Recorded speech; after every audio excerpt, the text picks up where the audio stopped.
ዛሬ የእግዚአብሔርን ቃል አብረን የምንካፈለው የምንነጋገረው መንፈሳዊ አጥር በሚል ርዕስ መንፈሳዊ አጥር ስፒሪቹዋል ከቨሬጅ ይባላል ወይም ደግሞ አጥር ስለ አጥር ጥቂት ነገር መናገር ፈልጋለሁ። አጥር ድንበራችን አንድ ሰው አጥር ሲኖረው ከለላው ነው። ከዚህ በኋላ የኔ አይደለም ማለት ነው። ለምሳሌ እቺ ቤተክርስቲያን አጥር አላት። ይሄንን መጀመሪያ ነው ያደረግነውና ምንድነው ምክንያቱ ካላችሁ ከዚህ በኋላ የኛ አይደለም ማለት ነው። ወይ መንገድ ነው ወይ ጎረቤት ነው ወይ አልተሰጠንም ማለት ነው። እና አጥር ማለት የተሰጣችሁንና ያልተሰጣችሁን የሚለይ ማንነት ማለት ነው። አጥር ይሄ በተለይ ደግሞ መንፈሳዊ አጥር አለ ማለት መንገድ አይደለም ማለት ነው። በአንተ በኩል የሚያልፍ ምንም ነገር የለም ማለት ነው። አሁን ለምሳሌ ሰዎች ከዚህኛው ብሎክ ወደዚህኛው ብሎክ የሚሄዱት በእኛ በር ነበር የሚሆነው። ይሄ አጥር ባይሆን ኖሮ አሁን አጥር ሲኖር በእኛ በኩል ምን አያደርግም ማለት ነው፣ አያልፍም ማለት ነው።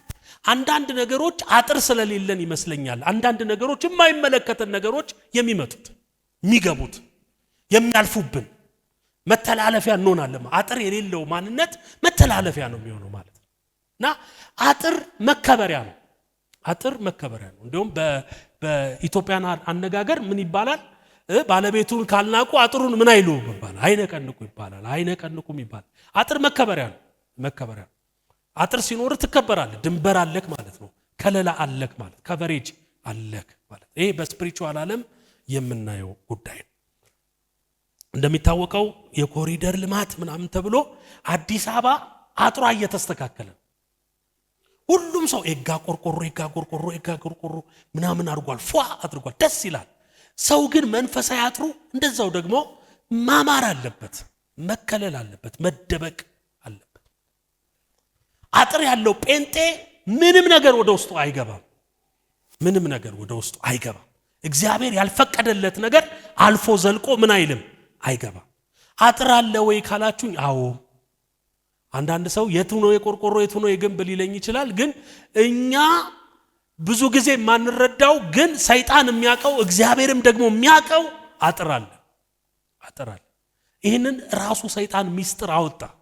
አንድ ቀን ወደ ኢዮብ ጋር ሄደና ራሱ እግዚአብሔርን እንደዚህ ያለው አይደል? ኢዮብ ምዕራፍ 1 ቁጥር 9 ላይ እስቲ እናንብበው። ይሄ ከባድ ሚስጥር ነው። ሰይጣንም ለእግዚአብሔር እንዲህ ብሎ መለሰለት፣ በውኑ ኢዮብ እግዚአብሔርን የሚፈራ በከንቱ ነውን? እሱና ቤቱን በዙሪያ ያሉትን ሁሉ አላጠርክለትምን? የእጁን ሥራ ባርከህለታል፣ ከብቱን በምድር ላይ አብዝተሃል። ስለዚህ ኢዮብ ሰይጣን እግዚአብሔር አንተን እኮ የሚፈራ በምክንያት ነው። ምክንያቱም አጥረህለታል። ቀጥሎስ የእጆቹን ሥራ ባርከህለታል። ከበር ስላረከው አያችሁ፣ አጥር ሲኖራችሁ ትባረካላችሁ። በረከታችሁ የጨመረ ይሁን። አጥር ሲኖራችሁ እሱንና የእጆቹን ሥራ ሁሉ ባርከለት። እሱ ብቻ አይደለም በዙሪያ ያሉትን ሁሉ ጠብቀለታል። ቀጥሎስ ከብቱን ሁሉ አብዝተህለታል። ሰው አጥር ሲኖረው ምልክት አለው። ምንድን? ይበዛል። በቃ የሱ ነገር ይበዛል፣ ይባረካል። አጥሩ ደግሞ ሲነሳ ሲመነምን የሱ ነገር ምን ያደርጋል? ይቀንሳል። በረከቱ ይቀንሳል። እንትኑ ስኬቱ ማዳኑ ምናምን ይቀንሳል። ስለዚህ አጥር ሲኖረው አንድ ጴንጤ ይታወቃል። በምን? በብዛቱ። በምን? በበረከቱ። ሲቀንስ ደግሞ በምን ይታወቃል? በማጣቱ፣ በጉስቁልናው። የሆነ ነገር ያንኳኳዋል። የሚታየው የማይታየው ነገር በሱ በኩል ነው የሚያልፈው፣ በሱ በኩል ነው የሚሄደው። ስለዚህ አጥር አለ ማለት ነው። አለ። ትስማማላችሁ? አለ። ዝም ብለህ ነው አይደል የሚመስልህ፣ ግን አለ። አጥር አለ። አሜን። እግዚአብሔር ይህንን ክብር ላሳየን፣ ላጠረን፣ ማንም እንዳይዘግነን ላረገን። እንደ መንገድ ቆሎ አይታል። የመንገድ ቆሎ እንዲህ ይዘው ይሄዳሉ። ሰው ይቀምሳል፣ ሊበላው ላይ በላይ ግን ዝም ነካ ያደርጋል። ማንም እንዳይነካ የከለከለን፣ ሞትን የከለከለልን፣ አመፅን የከለከለልን። እስቲ ጩና አሜን በሉ። በደም ሟርታቸውን የሸፈነልን ጌታ ለዘላለም የተባረከ ይሁን። እስቲ ጩና አሜን በሉ። በደም እስቲ ቀኝ እጃችሁን አንሱና የማይታይ አጥር ሌላ ያለ በሉ። እስቲ ምንም አይል የማይታይ አንዳንድ ጊዜ ታውቃላችሁ መኪናዬን በጣም እዚህ እነዚህ ሳሉ ሶጣም ደግሞ ብርጄ ላይ ካለ አሳጥባለሁ። ማሳጠብ ወዳለሁ። ለምን መሰላችሁ? መስታወቱን ልክፈተው አልክፈተው አላቀውም ካልቆሸሸ በቃ የተከፈተ ነው የሚመስለው መስታወቱ ግን ተዘግቷል። ለምን? መስታወቱ ላይ ምንም ቆሻሻ የለም። እና እግዚአብሔር ያጠረው አጥር እንደዚህ ነው። አይታየንም ግን አለ። ይወረውራሉ አያገኘንም፣ ይሟርታሉ አይደርስብንም። ጸሎት በሚመስል ነገር ይደግሙብናል፣ እኛ ላይ አይመጣም። ለምን? ከቨሬጅ አለን፣ ተከልለናል፣ ተሸፍነናል፣ ተጋርደናል። ይሄንን ላደረገ ጌታ ክብር ይሁንለት፣ እልልታ ይሁንለት፣ ጭብጨባ ይሁንለት። የጋረደን የከለለን ይሄ አጥር እንዴት የተባረከ ነው። ምንም ላይኖር ይችላል ግን አጥር አለ። ስንት ያወጣል? በጣም ብዙ። ማን ጋር ነው ያለው? የተወሰኑ እግዚአብሔርን የሚወዳቸው እግዚአብሔርን የሚፈሩ ከጌታ ጋር ላሉ ብቻ የተደረገ ከቨሬጅ ነው፣ የተደረገ ከለላ ነው። አንዳንዱ አጥር ይመስላል ግን አልታጠረም፣ በትንሹ ይፈርሳል። መክብብ 10 ቁጥር 8 ላይ ጉድጓድ የሚምስ ይወድቅበታል፣ ቅጥርንም የሚያፈርስ እባብ ትነድፈዋለች። ያልተነደፍነው ነዳፊ ስለሌለን ሳይሆን አጥር ስላለን ያልወደቅነው አጥር ስላለን።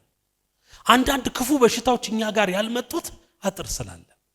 አንዳንድ የሚያስፈሩ ነገሮች እኛ ቤት ያልገቡት ጎበዝ ስለሆነን አይደለም፣ አጥር ስላለን ነው። አጥር በህይወታችን ስላለ ጠላት መንገድ ያጣል፣ የሚገባበት መንገድ ያጣል፣ የሚያልፍበት መንገድ ያጣል። አይደል? ስንት ነገር እኮ መግባት ነበረበት ግን ሳይገባ አለፈ። ሞት ሳይገባ አለፈ፣ ህመም ሳይገባ አለፈ። ብዙ ነገሮች ነበሩ ግን አለፉ። አንዳንዱ ምልክት ነው ያገኘን፣ ምልክት ሚስኮል ነው የሆነብን እና ዋናው ቢመጣ እንዴት እንሆን ነበር? ፊት ለፊት ብቻችንን ቢያገኘን ምን ያደርገን ነበር? መዝሙር 80 ቁጥር 12 ላይ አጥሮችን ለምን አፈረስክ ይላል። አንዳንድ አጥሮች እኛ ራሳችን ነው በገዛ እጃችን የምናፈርስ። የሚፈርስባቸው ነገሮች በጣም ነው የሚገርመው። እና እዚህ ጋር አጥርን የሚያፈርስ እባብ ትነድፈዋለች ይላል። አየህ፣ እግዚአብሔር አጥርን አፍርሶ አያውቅም። እኛንን ግን የምናፈርሰው አንዳንዴ እግዚአብሔር ውሻውን ይዝልናል፣ እኛ ግን ውሻው ጋር እንሄዳለን እና ነከሰን እንላለን። እና ታስሮልን እኮ ነው። ታስሯል ማለት ግን ከሄድክ ደግሞ ይለቃል ማለት አይደለም። ይሄ ውሻ ታስሯል ይላሉ እኛ ቤት ሰዎች እንግዳ ሲመጡ። ድሮም 1-2 ውሻዎች ነበሩ፣ አሁንም አለ አንድ። እና ይሄ ውሻ ታስሯል ይላሉ።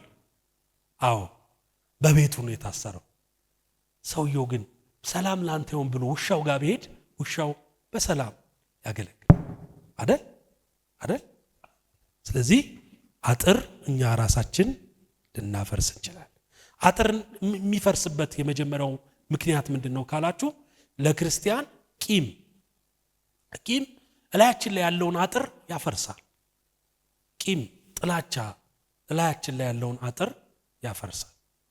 ብዙ ሰው መንግስት አጥሬን አፈረሰ ምናምን ይላል፣ ግን ለልማት ነው፣ ለበጎ ነው። ቂም ግን ሲያፈርስብህ በቃ አለቀ፣ በዛው ይቀጥላል፣ ብዙ ነገር ይቀጥላል። ኤፌሶን ምዕራፍ 4 ቁጥር 26 ላይ ስለዚህ ውሸትን አስወግዳችሁ እርስ በርሳችሁ ብልቶች ሆነናል፣ እያንዳንዳችሁ ከባልንጀሮቻችሁ ጋር እውነትን ተነጋገሩ፣ ተቆጡ ይልና ኃጢአትን አታድርጉ፣ በቁጣችሁ ላይ ፀሐይ አይግባ፣ ለዲያብሎስም ፈንታ አትስጡት ይላል። አያችሁ፣ ወዲያው ተቆጡ ይልና ግን ወዲያው ደግሞ በቁጣችሁ ላይ ምን አይበል? ፀሐይ አይግባ።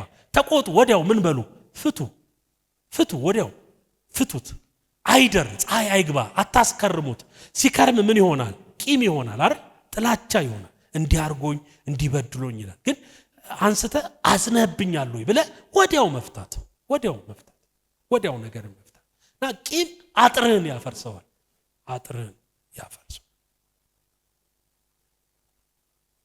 ሁለተኛው አጥራችንን የሚያፈርሰው ነገር ከመንፈሳዊ መዋቅር ውጪ መሆን። እኛ ሰዎች ውቅር አለ ውቅር ወይም ደግሞ መቀናጀት አለን፣ መጋጠም አለን። ዛሬ እንግዲህ አማርኛዬ ይከብዳል፣ ጌታ ይባረክ። ተፈታኞች በዚሁ ውሰዱት እና መዋቀር ማለት መቀናጀት አይደል? ለምሳሌ አንድ ሰው ታመመ የሚባለው ከዛ ውቅር አንዱ ነገር ሲጎድል፣ ጨጓራው መፍጨት ሲያቆም፣ የሆነ ምግብ ገብቶ ሳይስማማው ሲቀር፣ ከዛ በኋላ ሪት በቃ ይሆናል። ትኩሳት ይዘዋል፣ ራስ ምታት፣ የሆነ ነገር ይፈጠርና ከዛ ምን ይሆናል ማለት ነው? ከዛ እንትን ይወጣል ማለት ነው።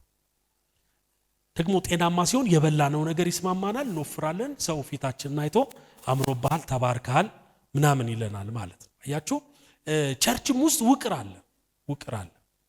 አጥራችን የሚሰራው በመዋቅራችን ምን ማለት እንደሆነ ልንገራችሁ። ስፒሪቹዋል ከቨሬጅ የሚሰራው እናንተ ላይ ኦቶሪቲ ያለው አካል ነው። እናንተን ከቨር የሚያደርግ በእናንተ ውስጥ የሚባርካችሁ ሰው ያስፈልጋል። አንድ ጊዜ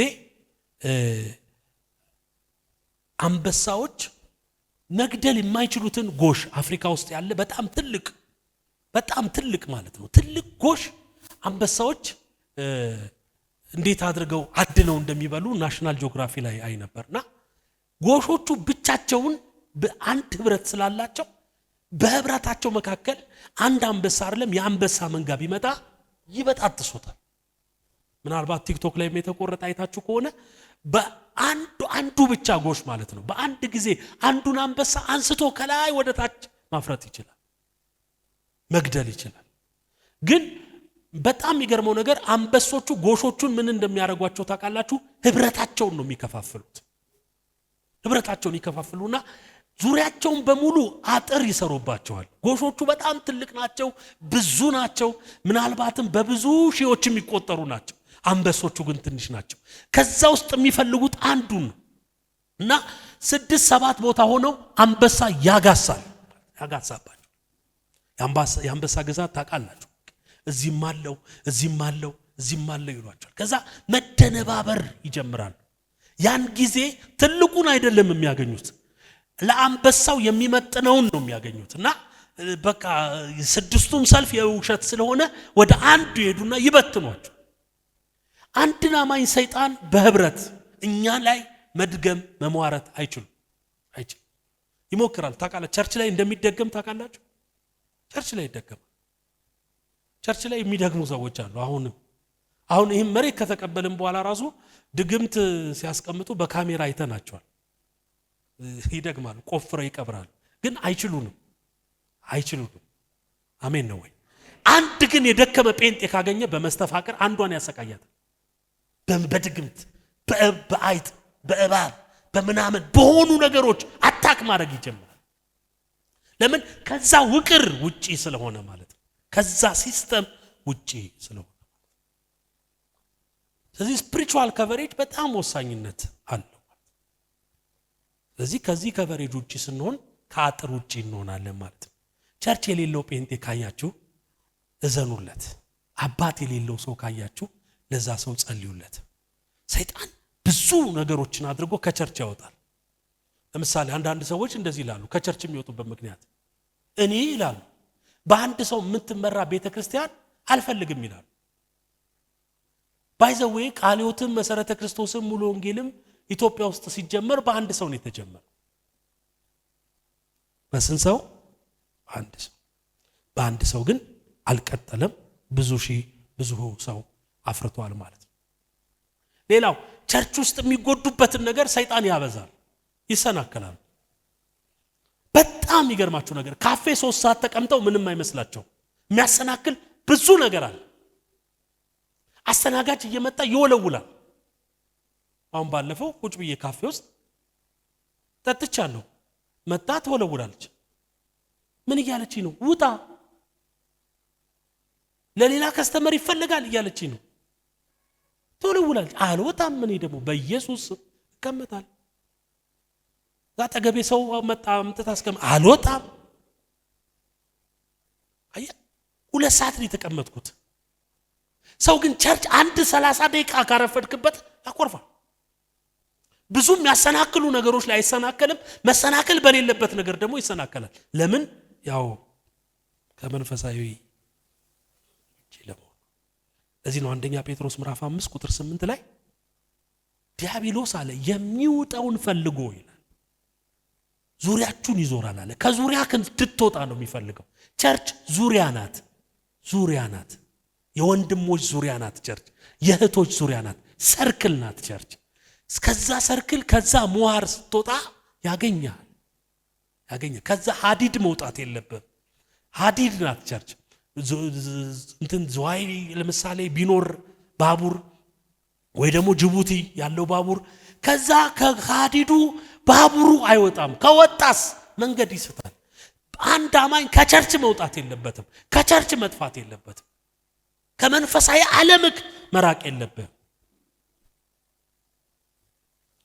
አጥርን የሚያፈርስ እሱ ነው። ሶስተኛው ፍርሃትና ጥርጣሬ አጥራችንን ያፈርሳል።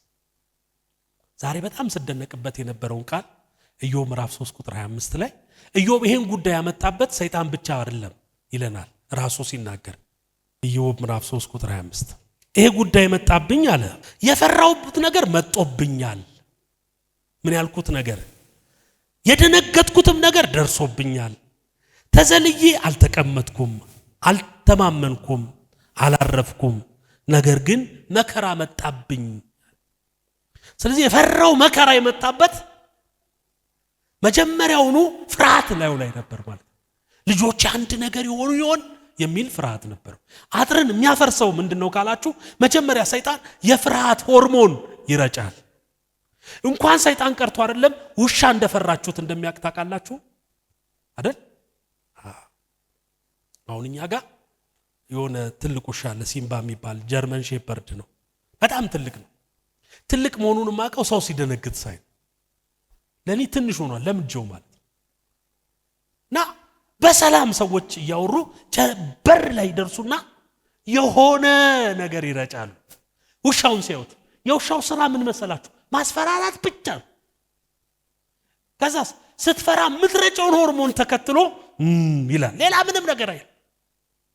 ሰይጣንም ልክ እንደዚህ ነው። አማኝ ህይወት ላይ ቀጥታ የመግባት ቀጥታ የሆነ ነገር የማድረግ ነገር የለውም። ፍርሃት ግን ይረጭብሃል።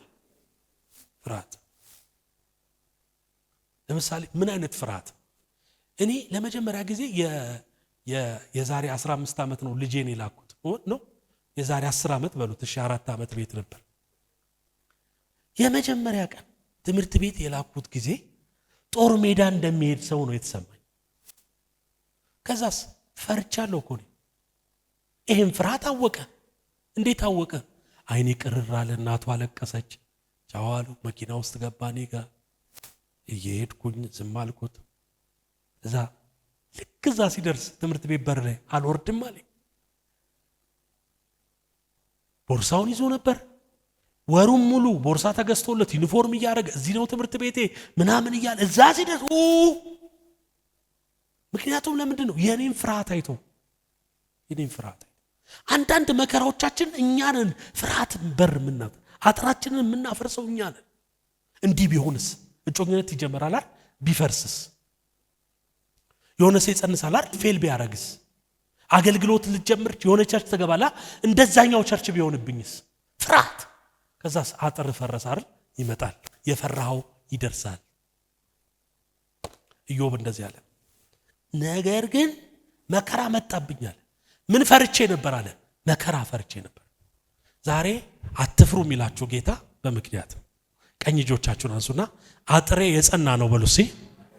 ስለዚህ አልፈራም በሉሲ። ድገሙሲ። ስለዚህ አልፈራም በሉሲ። አልፈራም። አሜን። አገልግሎት ልጀምር ስል ሰይጣን መጥቶ እንደዚህ ይለኛል፣ ባክ ታረጋለህ ይለኛል። ባክ ታረጋለህ፣ ይቅርብህ ይለኛል። እሱ አይደለም በየቀኑ እኔ አሁን በአገልግሎቴ በአብዛኛው ዴሊቨራንስ ሊክ ላይ ምናምን ይመጣል ሰይጣን ይመጣና በየቀኑ ባይሆንስ ይለኛል። የተናገርከው ትንቢት ባይፈጸምስ፣ ያየኸው ውሸት ቢሆንስ ይላል። አየህ አጥር ፈረሰ። ከተባበርኩት ወረድ ይገባል፣ የፈራሁት ይደርሳል። አትፍሩት። እኔ አይቻለሁ የሆነ ቶታል 3 ቁጥር ማዞሪያ ጋር የሚፈራ ሽማግሌ ሰውዬ ጋቢና ተቀምጬ ለአጠገቡ ላለ ሰውዬ እንደዚህ ይሄን ቦታ ፈራዋለሁ አለ። ይሄን ቦታ ፈራዋለሁ። ከኋላ መኪና የሚመጣ ይመስለኛል፣ እኔም ደግሞ እጄ የምጋጭ ይመስለኛል። ከዛስ ሰውዬው ሄዶ ለዚህ ሰውዬ እንደዚህ እያወራ ከፊቱ ያለው መኪና በሰላም እየሄደ ያለ መኪና ወንድም ፍርሃት ተንቀሳቀሰ። እዛው ሄዶ ጓ አረገ። አላልኩም ማለት አላልኩም። ስንት አላልኩም ማሳለፍን አይደል? አላልኩም ስንት አላልኩም ማሳለፍን አይደል? አይደል? አዎ ስንት አላልኩም። ስንት ሰው ደግሞ ፈርቶልን እየጠበቀ ያለ ሰው አለ። ልክ ዱዓ ስንል አላልኩሽም ሊለን። ዛሬ እነግራችኋለሁ የተሟረተብን ነገር አይሆንም። ከዚህ ነገር ምንድነው የሚያመጣን ሲባል መንፈሳዊ አጥር በኢየሱስ ስም የተወረወረባችሁ እናንተ ጋር አይደርስም። እስቲ አንድ ሰው ጮሆ አሜን ይበለኛል። ቀኝ እጆቻችሁን አንሱና እኔ በሉ እስቲ የእግዚአብሔር አጥር ላይ አለ፣ የእግዚአብሔር እሳት ላይ አለ። ስለዚህ በሉ እስቲ የፈራውት አይሆንም በሉ እስቲ አይሆንም። የእናት አያት ቢባል የቅድመ አያት ቢባል የምድሪቱ ቀንበር እኛ ላይ አይሆንም። የፈራነው አይሆንም። እስቲ ቀኝ እጆቻችሁን አንሱና የፈራውት አይሆንም በሉ እስቲ። ከዚህ የመውጫ መንገድ ምንድነው? አንድ ጊዜ ጌታ ኢየሱስ ክርስቶስ ጋር ሰይጣን መጣና እንደዚህ አለ፣ ፍቀድልኝ አለ። ፍቀድልኝ አንዴ ስጠኝና ላበጥረው። እንዲህ እስቲ እንትኑን ከኔ በላይ እስቲ ሞገስ ስጡትና አስቡት። ሰው ሲደባደብ አይታችኋል? አበጥራለሁ ምናምን ብለው እሺ አናፍሳለሁ። እሺ ይሄን ነው የምታውቁት። እና ፍቀድልኝ አለ። አሁን አንተ አጥራቸው ነህ። አሁን አንተ ግንባቸው ነህ። አንተን አልፌ ምንም ማድረግ አልችልም። አንድ ጊዜ ግን ፍቀድልኝና ላበጥራቸው፣ ላናፍሳቸው።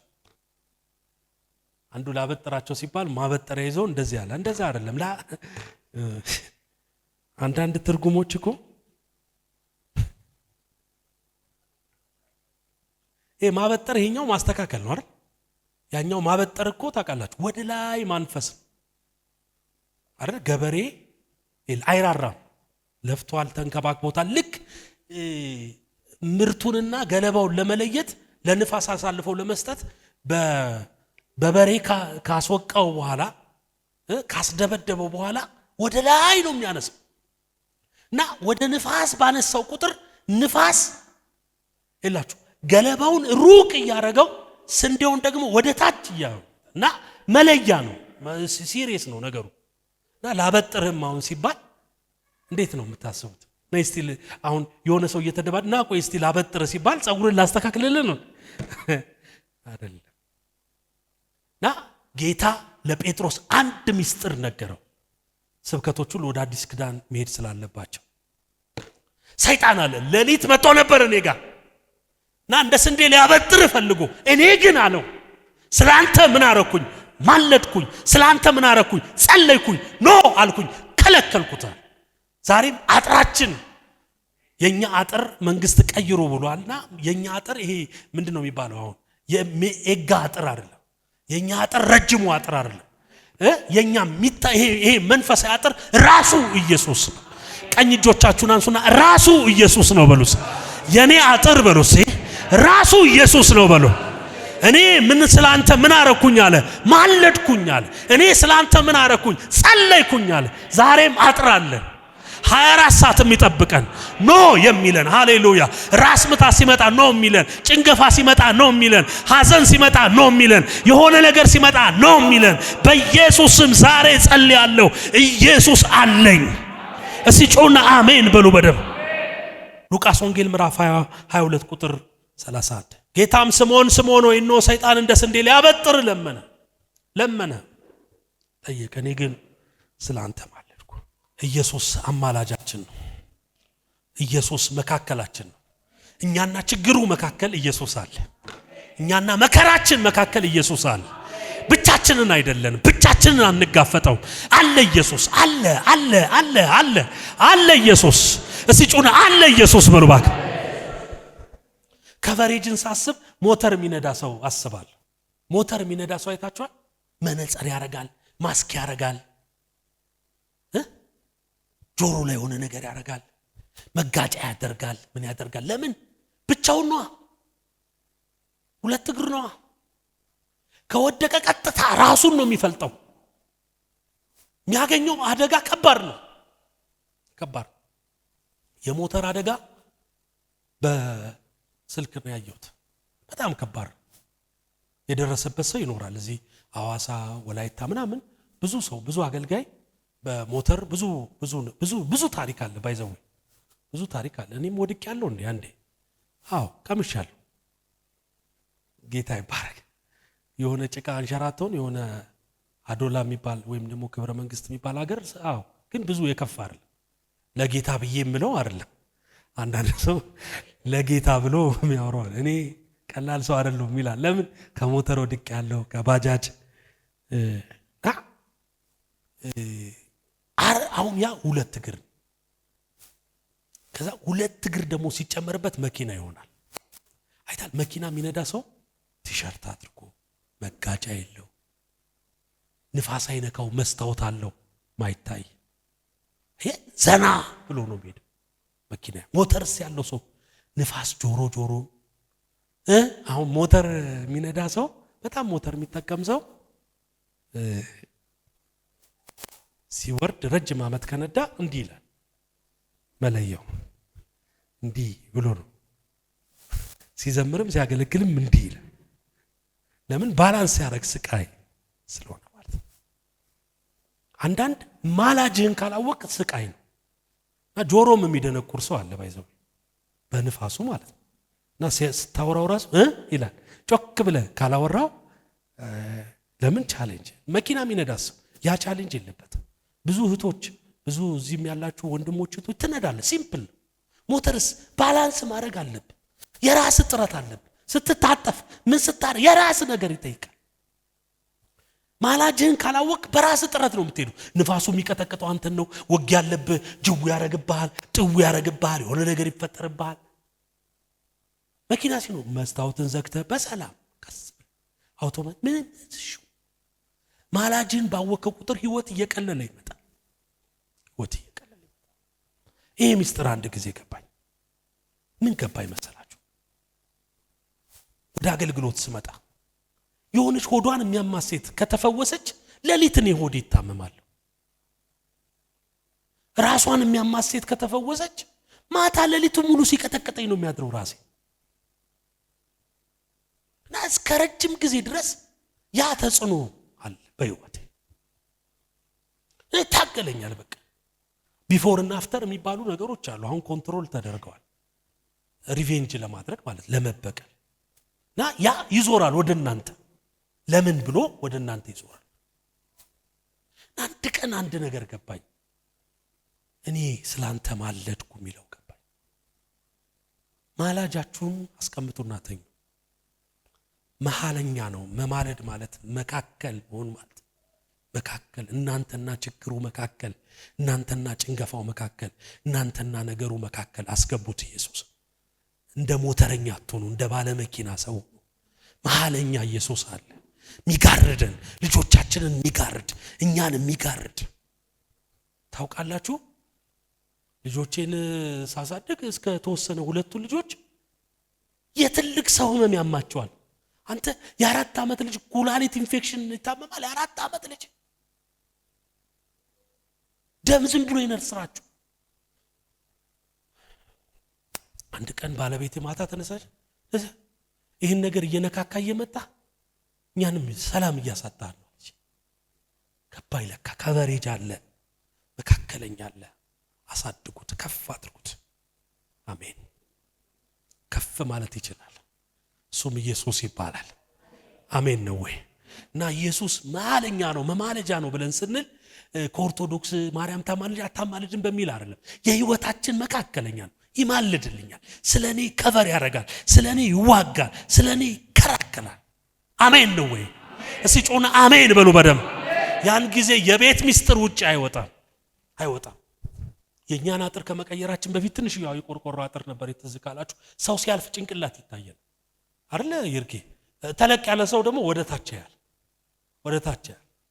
አሁን እንኳን አይደለም በጥፍር ብትቆም አይደለም መሰላ ላይ ብትቆም አታየው።